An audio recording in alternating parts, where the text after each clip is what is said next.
the one and only Tiffany E, aka Sex9 TV2, and I am here to give you guys all of the tea when it comes to wrestling and maybe a little bit of odds and ends in between there.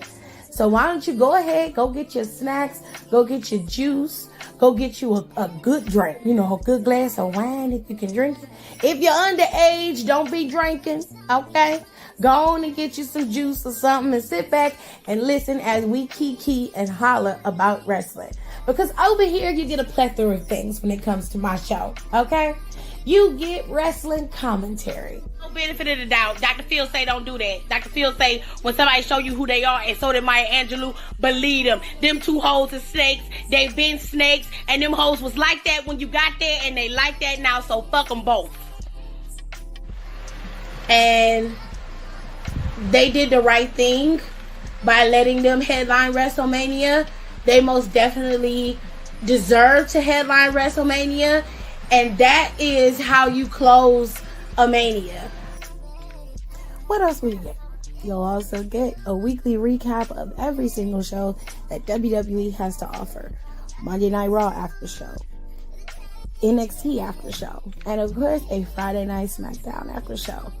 You'll also get a recap of all the big 5 PLEs.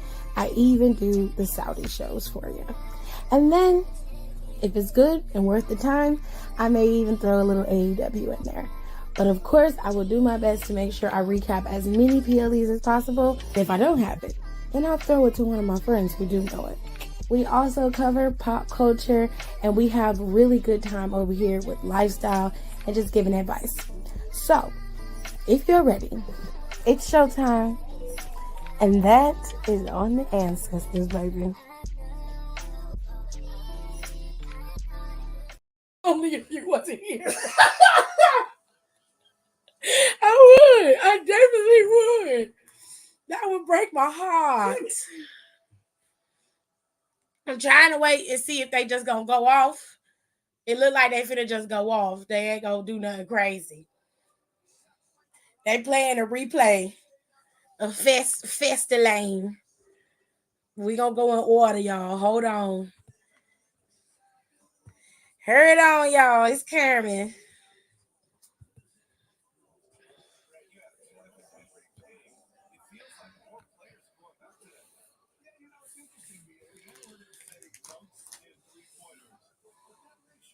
Excuse me.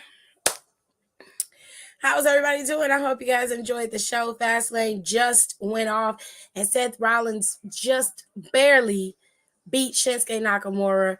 I imagine this is going to be the last time that these two meet and compete, seeing as how this was a last man standing match. But I'm going to get into each and every match because all of them were really good. The most surprising match of the night was the very first match of the night, and it very much set the tone for Fastlane. There it goes. It's just gonna go off. Ain't nothing crazy happen. No cash ins or nothing. We love that. So watch the presser or let it play in the background? The press conference don't usually come on Peacock. They said it was coming on Peacock. Did it? Mm-hmm. Okay, I mean, I'll leave it up. I mean, I'm not gonna be able to hear it because I can't play it at and record. Okay, so let me get y'all. Donnie was first, so shout out to Donnie for being numero uno. Okay, hello, B Jeffers, how are you? Janelle, how are you? Hi, young boy Jay, I am fine. How are you? Kayla's here. Hello, Kayla. I got you, Nika. What's happening? Hiram, hello. Hiram said I didn't get to watch Fastlane because I had to do some community service. Are you in trouble, or was it for you to get into college? Now, Ladies and gentlemen, for those of you who did not get to watch Fastlane, it went by pretty quickly considering most of these matches were over 10 minutes apiece. But because they only have 5 matches on the card, it made for a faster show and each match counted for something. Even the ones that you deemed to be irrelevant had a significance to them in the match itself, not necessarily in the booking. So let's start off with the first match of the night, which was the Judgment Day versus Jey Uso and Cody Rhodes. The backstory for this is simple. Cody Rhodes brought Jey Uso to the Raw brand. Judgment Day kept trying to recruit him. He disrespectfully declined. And the Judgment Day has been on his ass, as well as Cody's, Kevin, and Sami Zayn's, respectfully, for like the whole 6 months that they've been in charge or dominating Raw. With all that being said, everything came to a culmination today when Cody Rhodes and Jey Uso challenged Judgment Day for the tag team titles. In this particular match, Judgment Day was extremely cocky. We're talking overtly cocky, unnecessarily cocky. And especially Damian Priest. He was extremely cocky, over the top, and it was overtly dominant on Jey Uso. They used their tag team prowess to keep Jey Uso down majority of that match. And hey, yo, Pop, Seth won, in case I didn't tell you. So majority of that match was a lot of tagging for the Judgment Day. Cody got in there. They tagged a lot in that match too, but it wasn't a lot of tagging for Cody and Jey. Once it got towards the end of the match is where the breakdown started to come in. The men started to fight each other, and then they would, somehow get the other one out of the ring. This led to the rest of Judgment Day coming out in JD McDonough. Oh yeah, there it goes right there. JD McDonough, Rhea Ripley, and of course Dominic Mysterio. All of them were coming out there to aid because it was not looking good for the Judgment Day. But that didn't necessarily work out in their favor either. Okay, because ultimately, Rhea Ripley interfered. She didn't really do much when in terms of interference. JD McDonough interfered, hit Damian Priest in the leg, messed his leg up, and that took out Damian Priest for the rest of the match. Dominic tried to interfere. He was incapacitated at that moment. Finn and JD were both taken out by Jey Uso, and once they got Finn back in the ring, it was over. Jey Uso was able to incapacitate Finn, and even they was able to do that Cody Cutter, and they had their moves set up and ready to go. Ultimately, Cody Rhodes and Jey Uso are now your new undisputed tag team champions. This match was very surprising, but I said it last week or earlier this week that if they decided to put those titles on Cody and Jey, the contention would not be with Judgment Day. It more than likely would be with Kevin and possibly Sami. Y'all know Kevin and Sami had to fight hard to get those titles off of Jey Uso and his brother Jimmy. And to now see Jimmy walking around with the titles that they worked so hard to get and also could not regain from Judgment Day is a bit of a slap in the face. So we'll see how Kratos makes this into a storyline for Kevin and Sami. It's going to be an interesting time. I don't think Cody and Jey Uso are going to hold those titles very long. In fact, I think by Crown Jewel is when they're going to drop them. So we'll see. Moving on. John Cena's coming out for the press conference. Pizza Hut, look at him. He like, where I sit. I can sit wherever I want. I'm going to sit at the right one. Anyways, let's move on to the next match. I didn't think Cody and Jey were going to win. I don't think nobody did. That was a good swerve. You missed the show too? What? Y'all missed a really good one. This one was really, really good. I really enjoyed Fastlane a lot. And oftentimes, like, you'd be kind of like bored or whatever the case may be in some matches, but like I wasn't. Like I dead ass was having a good time. Like it was the whole pay-per-view was fire. It was definitely the whole pay-per-view. It was legit fire. I ain't in trouble. It's a graduation requirement. I did an 8-hour shift. Okay. I just want to make sure. All right. So let's move on to the next match of the night. This match was a 6-man tag team match. They were down 2 members of LWO, having been taken out this past Friday by the Street Profits. Joaquin and Cruz del Toro were no longer cleared to compete, and Ray needed a partner. Now, he alluded to having someone in mind and that he would call and contact him. He did, but of course, Santos was a little leery because we hadn't heard from him, he hadn't seen him, and he didn't know what to do. But Ray was like, we got to have faith that he's going to come through. So they decided to start off the match with just the 2 men to compete against the Street Profits and Bobby Lashley. And it worked out the way most people would think it worked out. Bobby Lashley and the Street Profits dominated somewhat in this match. They had a little bit more tag team prowess with the Street Profits being in Bobby Lashley's corner. But it was a good match leading up until the tide started to change a bit. Hi, Kenny. How are you? As the match started to progress and the Street Profits and Bobby started to gain more momentum, that is when Carlito's music hit, and Carlito came out and aided and assisted the LWO. Okay. They had a pretty decent setup with Carlito coming out there. That was a good tag team or good trio of members in that particular matchup. So I was loving that. I was like, okay, Carlito's here. There was a bunch of people talking about Carlito being the one that could show up at Fastlane. I didn't hear or see anything like that, but I kept seeing it on my timeline when I would post my videos. The comments always alluded to it. Most of the time, they got that stuff from the dirt sheets. I try not to follow that because it changes how I feel about what I see. So I tend to steer clear of things that I don't want to see before the show. Okay. So hold tight.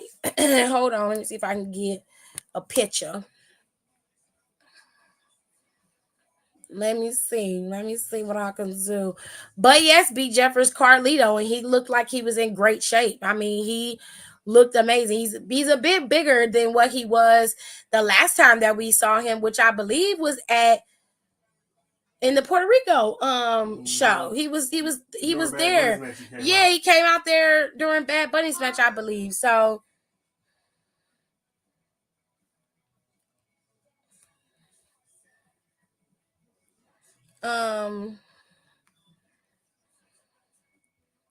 Fastlane is trending heavy on social media.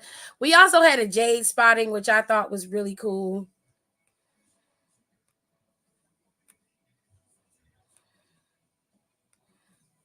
It was a good match between them, though. Carlito ended up being able to help pick up the win for them with a nasty backstabber to Montez Ford, who sold that shit with all the all the hate and love in his heart. Okay, sold it hard.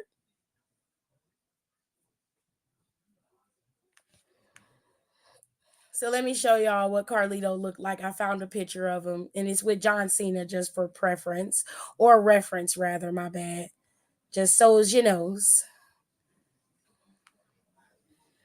So I'm good, Kenny. I'm glad you're doing okay. So this is what Carlito looks like, and this was the gear he wore. He looks amazing. He's in great shape. Okay. He's in amazing shape, and he wore his fro. You know, it's classic Carlito for him to wear his fro. He looked good. He looked older, but he looked good. And he aged pretty gracefully for him to be in the era of wrestling that he was in. He aged pretty well. And he doesn't look like he's like, about to die. He don't look run over. He don't look tired. He just looks older. And he looks good. So He did exceptionally well in the ring with Rey Mysterio and Santos Escobar. And I mean, I would love to see Carlito come back. Like, he's one of the OGs that I would be okay with coming back. You know what I'm saying? Like, coming back and like getting a title if possible, not even for an extended length of time, but really giving Carlito some good sauce. You know what I'm saying? Like, he's one of the guys that I would be like, yeah, that's fine. You know what I'm saying? And there's lots out here looking over and run over and greasy, okay? Some of them look like they on their dying days. Carlito looked like he just popped fresh. You know what I'm saying? Look like he just popped fresh, honey. To give it a rating though, if I had to give the first match a rating, I give it a solid 9 out of 10, not only for the match itself, but for the finish. They were able to best the Judgment Day in full force. That is unheard of. So congratulations to Jey Uso and Cody Rhodes. They say that they did make history. They are, I don't think that's true, but I mean, some people was telling me Cody, because Cody's a second generation. My thing is, Jay is like a fourth generation, because the Wild Samoans, the Rock, like, it's a lot. You know what I'm saying? Yeah. So I was like, I don't think the history was made. It's just they got the championships off of JD. That's it. Anyways, so I give it a solid 9 out of 10. Y'all can tell me what y'all rate is for the first match in the comments if you want.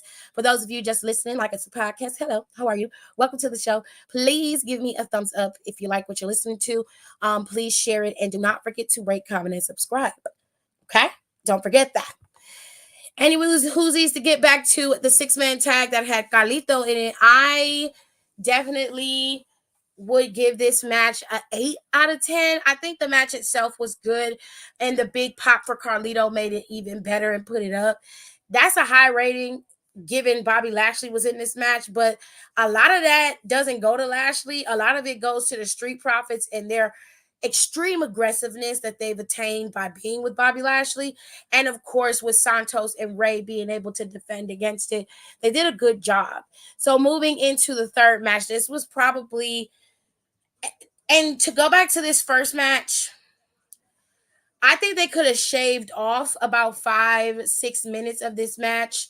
This match was 30 something minutes long. It didn't have to be that long. It wasn't a bad match. I just felt like it was too long. So I wish they would have cut some time off of it. But for the most part, it still gets the 9 out of 10.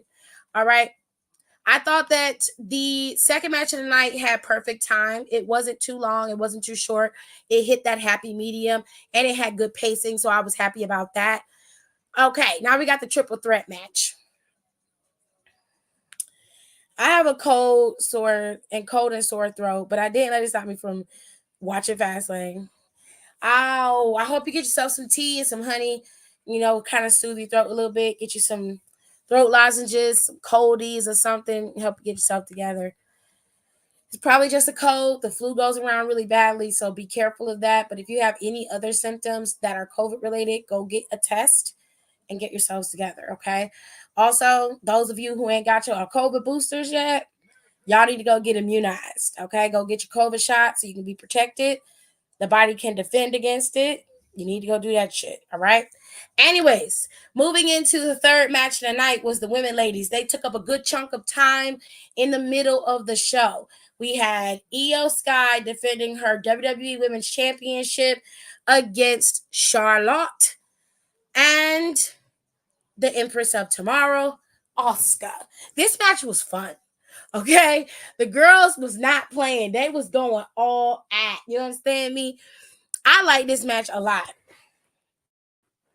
You can get a free COVID test. You definitely can get a free COVID test. Please go and do that. And then you can get immunized if you want to, or if you already had the COVID shot, you could just go and get your booster and be done with it. All right, I have to go schedule mine and go get mine and my flu shot. Anyways, ladies and gentlemen, the three ladies was having a ball in the ring with each other. Asuka pulled out the miss in the first 2 minutes of the match. Okay, had Charlotte out there trying to get her eyes together, wiped off all that baby's makeup. Charlotte looked pretty today. She really did. Silver looks beautiful on her. She had that white, like, he said, defense wins championships. I'm out. That's what he's talking about. Anyways, John Cena said, time to go. It's been up here too long. I'm sorry, the press conference is playing in the background, y'all. But anyways,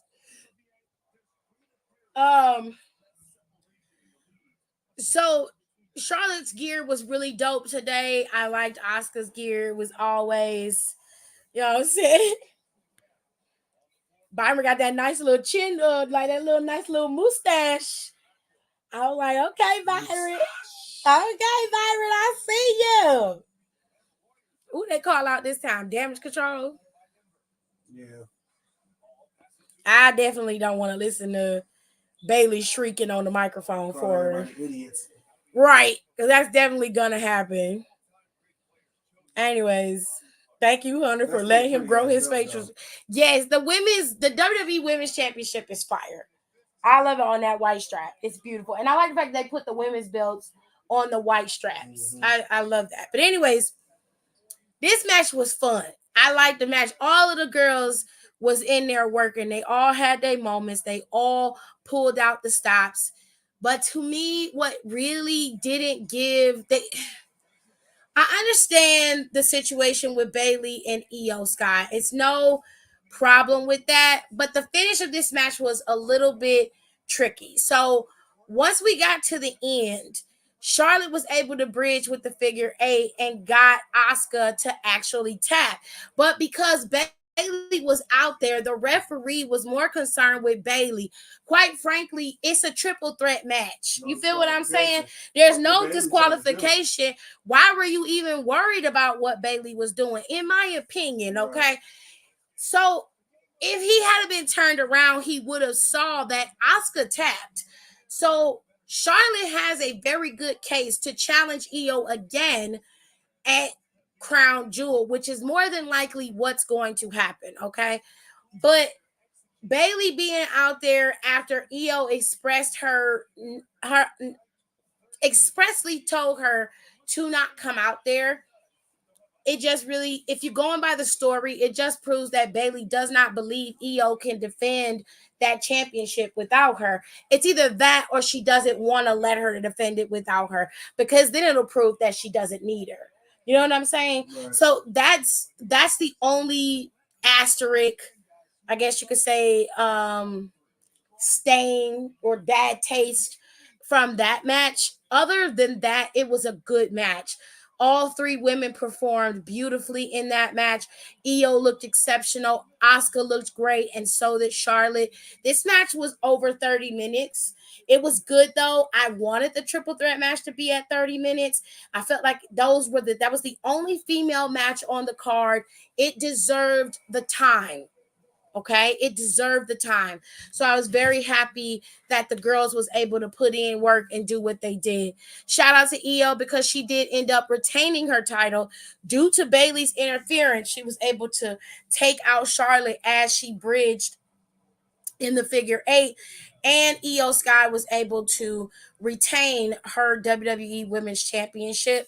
I don't think she's going to have it past Crown Jewel, but she was able to retain it and remain your women's champion. So there you go. Now they asking if she would wrestle Taylor Swift. God. I know I'm late, but I called Carlito 10 minutes before. Well, to be fair, there were a lot of other people who was telling me about Carlito. I would say sometime last Friday, right after they took out LWO completely, they was telling me that Carlito was going to be the guy. So I kind of had an inkling because of that. But I was hoping. Oh, shit. I don't know who the fuck that is. There's Tyrese Halliburton. He's a point guard for the Indiana Pacers. Why is he in the press room? I don't know. And where the rest of the press people at? Me, I need one of them down for the count girls to be in this press room. Okay, Nicole. I don't know where your hell your ass at, Nicole, but your ass need to be in there. You the media girl in the group. We need to get your ass in there so you could be in there. Shit.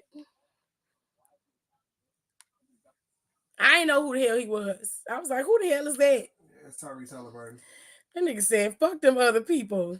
He said, this press folk is fine. That's a basketball player, babe. He's a basketball player. That's why he's attractive. Because he about 6'8". No, Tyrese 6'5". I was 3 off.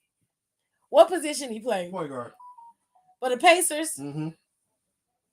Is he any good? Oh, no. Tyrese is a fucking problem.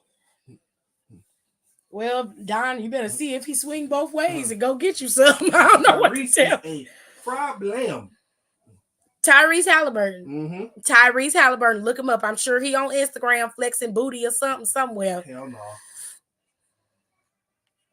What team he shoot for? Baby, he plays for the Indiana Pacers.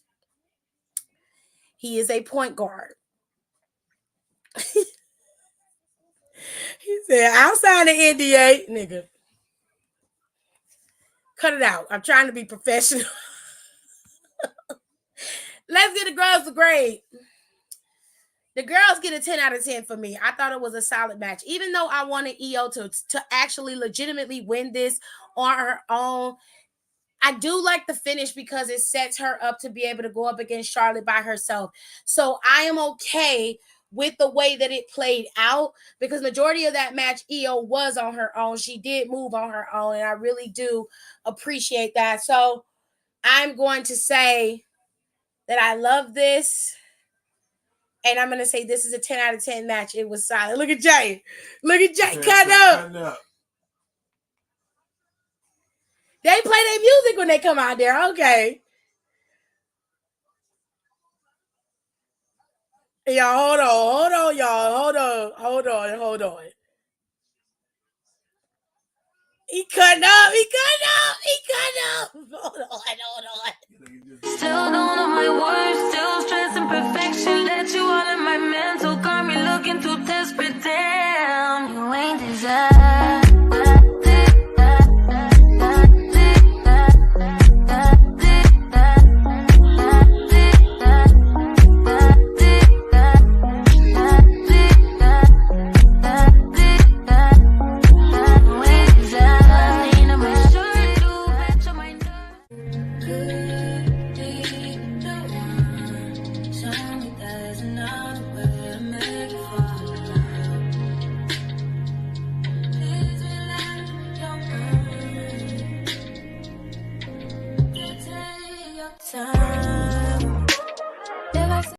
Okay, I had to watch them come out because that was funny to me. That took me out. He said, he has a contractual white girlfriend. Well, darling, he is an NBA player. And unfortunately... And he went to college where white people are made. He went to a PWI. Indiana. You know what, Don? Give him a minute. I'm sure he'll cheat on her in a minute. Wow. I'm sorry. I don't have no faith. So maybe I'm wrong, but I have no faith. So let's move on to the next match. Okay, so we got this match. Before this match, we had Pat McAfee come out. Pat came out there with the Indiana Colts. Indianapolis Colts belt, one of the legacy titles for the football teams. He had that one on. He did his little one Diddy speech about how he wants WrestleMania to be hosted in Indianapolis. Is it possible? Yes. Do I think that they will get it? No. Indianapolis is still just as cold as anywhere else up north. And I tell you what, if their asses get to WrestleMania before Cleveland get one, all hell gonna break loose up and through here. Because I'm gonna be like, bitch, stop playing with me. Now, the way this works, is just like the Olympics has cities bid to have the Olympics in their cities. The same thing happens now with WWE and their PLEs. The bigger paper PLEs get major city bids. All the major cities in the country get to bid and vie to take on WrestleMania. Big smaller pay-per-views like Fastlane, maybe King and Queen of the Ring, stuff like that, Night of Champions, those types of PLEs, the smaller ones that are happening between the bigger ones, usually will have a bid for smaller cities that might be able to handle that amount of capacity for people, like Indianapolis, Cleveland, Philly, places like that. All right. But they do have it set up so that you can bid for it. Do I know how that works? No. Do I know when they vote? No, I don't know none of that. I just know that they do bid for it now. That is a bidding war. With all that being said, this tag team match was John Cena and LA Knight versus the Bloodline. And of course, to make this very short and sweet, so I'm not on here all night, the Bloodline lost to John Cena and LA Knight. John Cena took a ass whipping in this match. For the most of this match, he was the one being beat down by Solo. Okay? Being beat down by Solo. He said, you right. I'm just saying. It'll happen real soon by one of these triangular booty bitches. I'm so mad, y'all. Why? What you mad about? You still in line? She said, nope, close the fucking gates, couldn't even get in. And we prepaid for tickets. Wait, what is going on? Because I haven't been in the group chat. So what is happening? Did you go to the zombie crawl? What happened?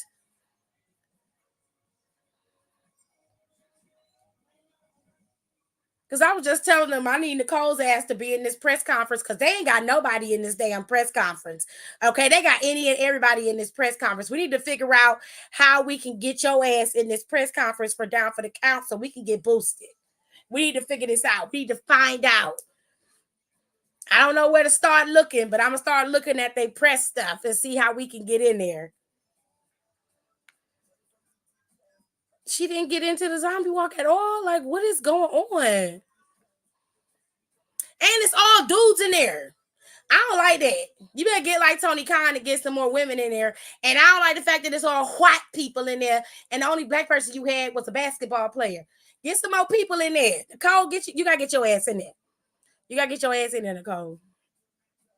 She's there, but about 40 minutes ago, she was like, she was in line for 30 minutes.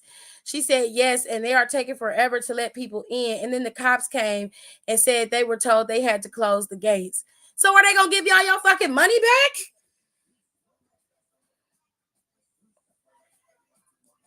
And he light-skinned as hell. He definitely is light. She said, I'm pissed. I literally got ready and I walked to see my server DJ. Oh, I'm sorry, Nicole. I'm going to ask all the right questions. I'll go, oh, hell no. Hell no, you won't. No, you won't. She said, we're going to get there, period. We got to figure out how to do it. We got to put a plan together next year. That's the goal. It's for Nicole ass to be in these fucking press conferences. That's the goal. That's the goal.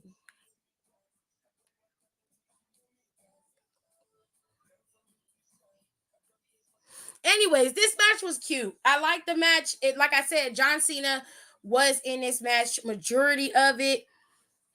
He was the one that was taking the beating majority of the time. LA Knight got in there about twice, maybe 3 times. And LA was able to end up picking up the win with blunt force trauma on Jimmy. Was it on Jimmy? Shit, I can't remember. Y'all will correct me in the comments if I'm wrong. I believe he hit the blunt force trauma on Jimmy, and that was it. John Cena did get to hit his AA once or twice. It was a good match. John really worked. And like usually John is the one who picks up the win and has a lot of less of the effort and work. But he's the one who was getting beat down majority of the match. He was the one taking the hits. He was getting beat the most. So John put in work in this match. I was very, very surprised. And he let LA Knight be the one to get the win. So he was able to do the most showcasing, and it was his night to shine. John didn't outshine or outwork him. They let LA Knight be the savior, which says a lot because number one, that means John Cena is endorsing LA Knight, which is a huge, huge thing. If John is putting his trust in and everything behind you and he actually is endorsing you, you know full well the higher ups are going to listen to him. Okay, so that's a good push for LA Knight, and I think it's very much needed. LA Knight is a good character. He's an excellent wrestler. There's few people on the roster who can match him bar for bar and move for move.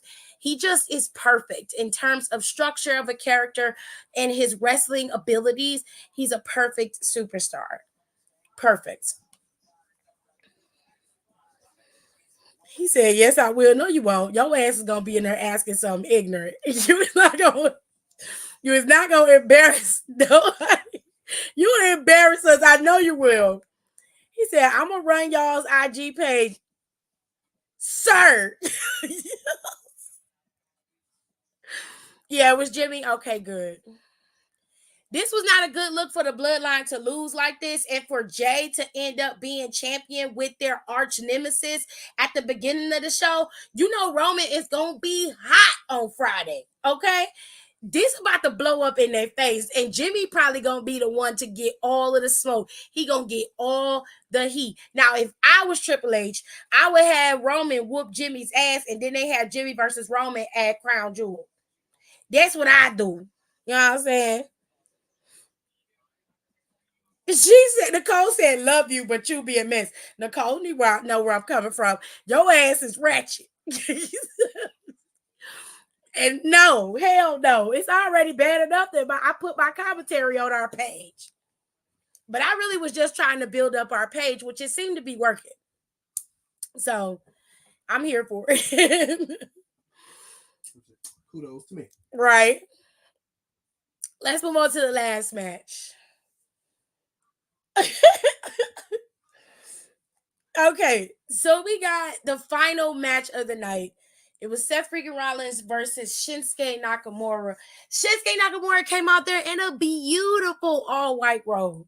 He looked like a sinister angel of death. And I mean that in the most sincere way. His robes are always so intricate and so nice. He is very reminiscent, obviously, of his culture with the kimono style of it. It just looks so regal when he came out there. It's tapered to the back the way it's supposed to. It flows on the floor like he's gliding. You barely saw his feet. I thought he had white gear on underneath that white robe, but he wore his white and black gear and black boots. He really just looked so nice and ethereal in that robe. And then Seth freaking Rollins came out. Bitch. Bitch. He said, "I'm over dramatic, but I'm gonna get to the point." No, baby. No. Could have that. This jacket that Seth had on had a very high collar, puffy sleeves and shoulders. It was a short jacket this time. It didn't have a train. It was cute though. It was Versace or Versace inspired, however you say it. He also had Versace or Versace glasses on. He looked like a rock star coming out there. I'm not going to lie. His gear was also in a similar pattern. It was a different pattern than what was on his jacket, but it had a Versace inspired look to his gear and his kick pads and covers. He looked great. Okay. This match, there was a lot going on in this match. To be fair, it could have been even more brutal than what it was, but it was just enough. It was brutal enough where you were kind of cringing when Seth's back would get hit, when he would flip off, when there were big things happening. It was just enough for you to go, oh, you know what I'm saying? But it wasn't over the top and like gory and bloody. It didn't need that because they had hammered into our brains that Seth was mildly injured. So him working in this match the way that he did, and when Shinsuke was as vicious as he was, it made us have a little bit of apprehension watching this match. So it heightened your fear watching it. Okay. So I really, really enjoyed the match. I thought it was really great. They they they looked great. They both did exceptionally well. There were tables, there were ladders, there were chairs, and then Shinsuke pulled out the mist. Shout out to Great Muta, misted Seth freaking Rollins. Seth went through the announcers table back first. Shinsuke was whipping his ass. Okay? But ultimately, Nakamura could not best Seth freaking Rollins with that curb stomp and that Falcon's arrow through that table. That's what got him. And Seth barely made it to his feet. Barely. He barely made it to his feet. It was scary. And I was like, okay, with all the shit that done happened, with Damian Priest threatening to turn to cash in with his bum knee, I was like, ooh, if Finn steal that man's contract and cash in on Seth, that'll be an explosive way to end this show. But they didn't do that. They ended it clean with Seth standing tall and being the victor. And I was like, whoo! Kratos didn't pull another one out on us. But we did get to see Miss Jade. Jade came out in her Renaissance best. It seems that silver is the color of the year, a la on Beyonce's internet, of course. And everybody has been wearing silver. And Jade came out there with her silver boots and her silver top and her silver hot pants, standing there talking to Triple H, looking Triple H dead in his eye. Now, Triple H is a big guy, height-wise, for me, because I'm short. So he's a big guy. He's a big guy. So Jade came out the car, came out the back. I think it was a Cadillac or Escalade or something like that. I think it was a Cadillac Escalade. I'm not sure, but she got out the back of the car. She walked. She had her glasses on. When she saw Triple H, she took them off. She shook his hand. Multiple cameras was in her face. She looked beautiful. Okay, so she showed up at Fastlane, but she didn't interfere in anything, and it's still a mystery as to where she's going to be in terms of where she's going to land. Now, let me give y'all a little precursor. Okay, so before we that's what I'm not gonna call them draws. They hot pants. Listen, Fastlane overall was a solid show. I give it a full. I'm gonna give it a B plus. I think that with it, the pacing of the show was great. I think that they did exceptionally well by pulling the trigger with Jey Uso and Cody at the moment. Like I said earlier last week, the best part about that is the fact that they will be able to utilize that outside of the Judgment Day with Kevin and Sammy. That's going to be a point of contention for them. They're not going to be happy that Cody and Jay are champions and they could not best the Judgment Day themselves. That's going to be an issue. You know what I'm saying? What is he saying?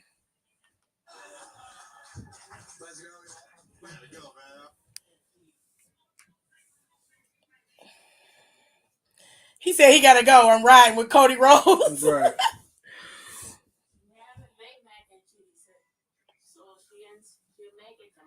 Oh, she not making it till tomorrow. You can't get no snack. Just in here snacking on everything. Anyways, y'all. Our final guest is the Chief Content Officer of WWE, Triple H Paul Levesque. Now, Trip's supposed to be on SmackDown Friday for a special announcement. I'm not quite sure what that might be, but I'm hoping that it's that they get new tag team belts because I hate them belts that they got. Anyway, she said Jay Ghetto. He definitely is. I hated them when they debuted when it was bras. He said, Don said, you was out there fighting, child, but you ain't worried about senior knock knees and his briefcase. Stop. Seth came in his best Renaissance jacket. Baby, that jacket was fire. The only if I was to wear it, I need them sleeves to come. I need the collar to come down so I can really show it off in all its glory. I love a good put together outfit where it's got pieces that I can see that I can utilize myself. Like that's the kind of outfit that he be wearing. Like I really do admire Troy's style. It's so unique, but familiar, if that makes sense. Yeah, he missed it, baby. It was right when he was on the ladder. He was getting ready to suplex him off the ladder, but he missed it him. And Seth ended up falling right into the announcer's table. It was pretty brutal. It was pretty brutal. She said, I'm so mad because I could have sat on my butt and watched the rest of the PLE. Oh, Nicole, I'm sorry. I hope they give you your money back, though.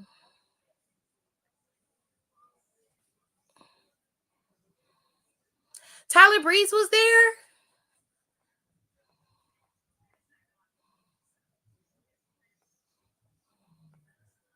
Oh, that's sweet.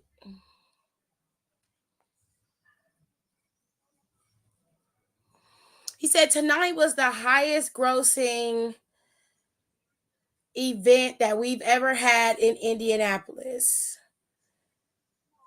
He said when you break that down,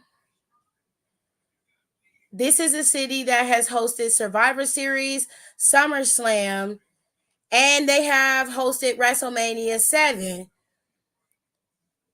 They've hosted 3 other major pay-per-views and they broke the record on how many people they had there. 14,529 people. That's fucking crazy. They set records for the company. He said they set gate records and sponsor records.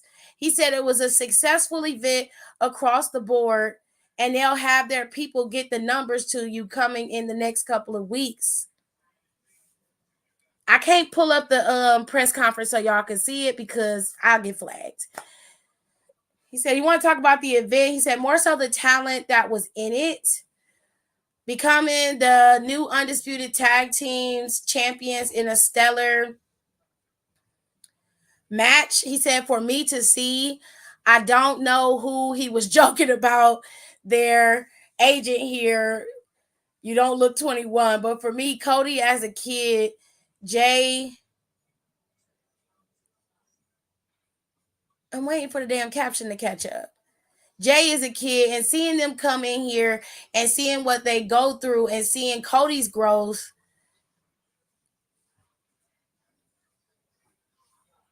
to leaving to becoming an absolutely different human being and a different performer, to see it and to see Jay and Jimmy go from where they were to the growth that they've had in this company and bloodline story over the past few years to where they are now, main event Jay Uso, right at the main event level stuff, that he is in a place because of somebody else and he is there because he's delivering performances, and it's amazing for me to see. The performance that they put on tonight was incredible. He said he's very happy for both of them. He's happy for everybody that Judgment Day was in it. They had an incredible run. He said, I'm sure it's not over. They're just getting started. If Rhea Ripley has anything to say about it, he said the return of Carlito tonight, it was long overdue. Very excited for him. And as he would say, that's cool.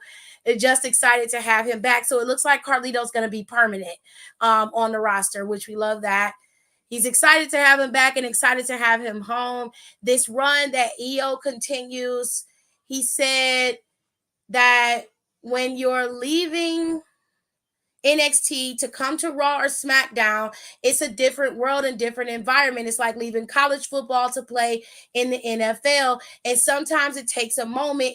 Sometimes it's immediate. And sometimes people never really make that transition to get to see the transition from where they come from. She came in the door and skyrocketed back up to where she was in NXT and the dominant force that she was there. Seeing her pull that out here, it's incredible to watch in there with two people like Asuka and Charlotte that have literally changed the industry for women. He said it's awesome to see, and my hat's off to her. Of course, to me, the all-star, the unsung all-star of the women's division is Bayley. She continues to prove why she is such a valuable player and the MVP of the division like nobody else. I don't know that she thinks she gets the credit she should, but she absolutely should be. He said, I want to talk about John Cena for a second. Thank you. It's funny. You get in a place in your career and other things come into play. He said he doesn't need to be here. This is the thing. He talked about the time with Rocky. You look at it different when you are in the thick of it. He looked at it different then. I know he said betrayed trust and and all of that. It's what you say. He said, I don't know that he owed anybody an apology. You know, you are in a different places in your life, and make it based where you are. He said, because if you are the same person you were 5 years ago, you wasted 5 years. You need to grow at all times. To see John's growth, to always come back to this, he doesn't need to. He doesn't have to be here. He could be doing a million other things, resting or sleeping. I don't know, but he doesn't seem to do any of them. He does it because he loves it. And there's nothing like standing in that ring tonight in front of thousands of people. It's 15,000 people and getting that feeling, having that rush, having that electric connection, the electricity, and that connection that you have. You're getting the talent in the first place, and that's why you don't even have to. If they are getting it in the end, they decide to it's time to step away. They always want to come back. It's why everyone has such a hard time retiring. It's all of you. It's that connection. There's nothing else in the world like it. But I do recognize what John is. Sorry. He hit the button by mistake. He said, I would say this to everybody out there, revel in it. I know I am, because the appreciation level he should get is off the charts. You get a chance to see Babe Ruth play when he's here. Don't criticize. Don't overthink it. Just enjoy it, because it won't last forever, and you have to understand that. I want to say thank you to John, because it's what he's doing right now, the run he's doing, the moment he's giving people like LA Knight, Jimmy Solo. There's no experience like that in the world for him, and he's gracing them with that. He's gracing us with that. So he wanted to say thank you. He said within that LA Knight hard with imagine a year ago that he was Max Dupree. It's hard to think about that. He is in the position. It's hard to think about that. He's in the position that he's in right now, and he's so used to fighting his way up the hill. He can't enjoy it. I'm working on it with him, trying to get him to enjoy that, understanding that pushing with him, and we are pushing him up the hill. But it's amazing to see the transformation. It's not necessarily a transformation because it's always been there. It just needed the right time and platform and moment to be able to express it. And here it is. He has the opportunity of a lifetime now. I hope he capitalizes on it. Seth and Shinsuke. He moved into Seth and Shinsuke. He said, this is Shinsuke Nakamura that I've always known. He said the work he's been doing in the last couple of months with Seth Rollins It's a different Shinsuke Nakamura. His energy, his vibe, seeing him on a day-to-day basis, he's like a new person.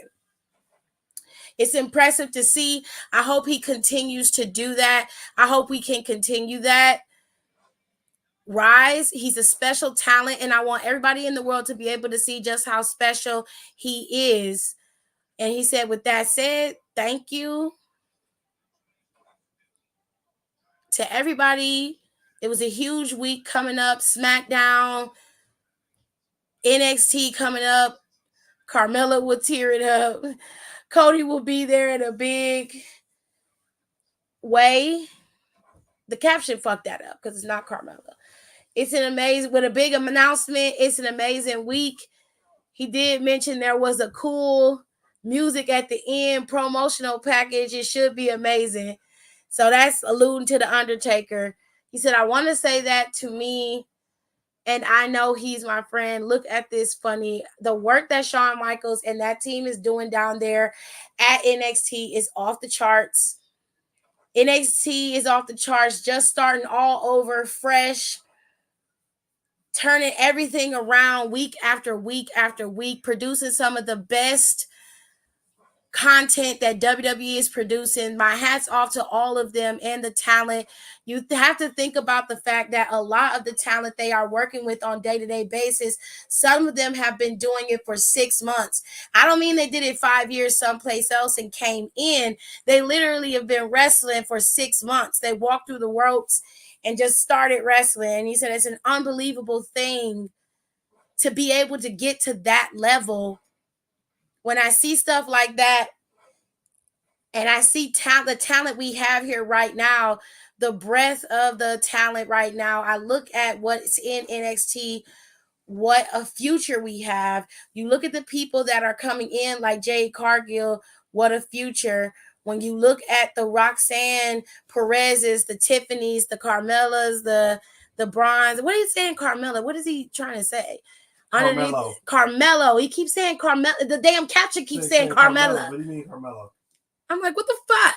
he said they're just knocking it out of the park. Jesus Christ. My caption is killing me right now. He said, that's it for me. I'm open to questions. He said, please don't ask me about Taylor Swift wrestling.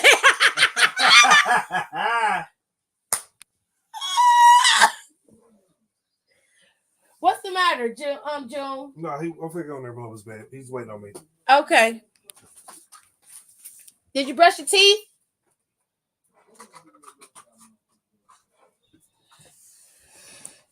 Okay, y'all. Sorry about that. I had to read that because I wanted to hear what Triple H had to say, but I'm not gonna be able to play it right now. I'm sorry, babe. Yeah, the color was much, but the shoulders were already exaggerated. That's why I was like, the collar just so high. Ooh. He asked a good question. He said Roman hasn't been on SmackDown every week. What does that say to the talent behind the scenes? The work is being done every day, every show. And he said, Cody mentioned it. There's a moment in time right now that the teamwork, whether it's the talent, whether it's the producers and the creative team all working together with talent, whether it's them working together on their own, Kevin Dunn, Steve behind the scenes on the TV production, and that side of it, there is this, it's hard to say, but there's this teamwork, camaraderie. We are all on the same boat, rowing in the same direction and doing it. That's unique and rare part of that in this moment in time where was so instrumental in everything we did for so long. He did it like nobody else, the world for 50 years. And he said, look, I don't know that there would be sports entertainment or professional wrestling without, if it wasn't for him. And I think everybody right now is looking for the responsibility of carrying that 50 years point forward, getting us to places we've never been before at this moment in time with the merger in TKO and everything. I think everybody sees it, and we're all just all in, all of us, just digging in, granting. What's motivating is that every show you go to is sold out and every event is a record. We're coming into times where we are going back to the same building that we set record at last time, and you are waiting to see what it will do. That's just incredible. Okay, so he moved into a new space. All right, I'm so upset. I'm literally going to eat carbs. Don't eat too many and mess yourself up, okay? Because you're going to be sick and mad at yourself in the morning. Get you a couple cookies or something and let it go. She said, Byron's chin strap messed me up. I don't like that man who answered this Taylor Swift question. Why? He's a weirdo. Okay. Okay. All right. So like I said, overall, the pay-per-view was really fun to watch. This is one of those pay-per-views that you can rewatch and still really enjoy. I liked Fastlane a lot, and WWE has really been killing it with the pay-per-views as of lately. Last year's pay-per-views were pretty solid. This year, just about every single pay-per-view hit what it was supposed to hit, did what it was supposed to do. Like, it was really, really good. So if you haven't seen Fastlane, you should definitely go check it out and watch it. I'm going to turn off this press conference and I'm going to try and relax and try to cool down because it's very hot in my house. My mom is cooking and it's just very hot. I hope you guys enjoyed the show. If you did, thank you very much. If you didn't, it's okay. I love you anyways. Make sure you guys follow me on my socials. Everything is scrolling on the bottom. As always, okay, you can follow me over here too. Subscribe so you can be a part of all of my lives. I go live Monday, Tuesday, Wednesday, and Friday, sometimes on Saturday because of the PLEs, okay? Also, I do have a super chat. So if you want to be nice and donate to your girl, please do because this StreamYard ain't cheap. If you want to donate through Cash App, you definitely can. The Cash App is scrolling at the bottom as well. Okay.